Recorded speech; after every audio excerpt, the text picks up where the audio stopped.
गांव के एक छोटे से घर में एक वृद्ध महिला रहती थी, जिनका नाम था रमा दादी। रमा दादी का जीवन सादगी और प्रेम से भरा हुआ था।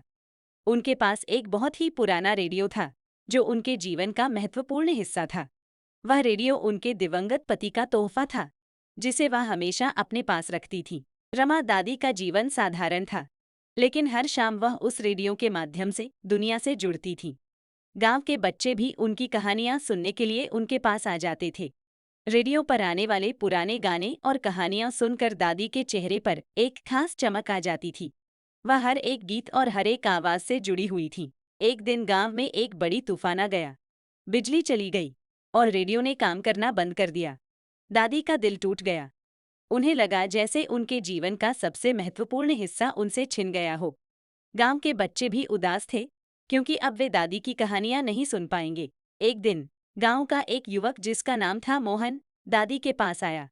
वह रेडियो की मरम्मत करना जानता था। मोहन ने दादी के रेडियो को ठीक करने का प्रयास किया, लेकिन रेडियो बहुत पुराना था और उसे ठीक करना आसान नहीं था। लेकिन मोहन ने हार नहीं मानी। वह दिन रात मेहनत करता रहा और अंततः एक दिन उसने रेडियो को ठीक कर दिया। जब रेडियो फिर से बजा, तो दादी की आंखों में आंसू आ गए। गांव के बच्चे भी खुशी से झूम उठे।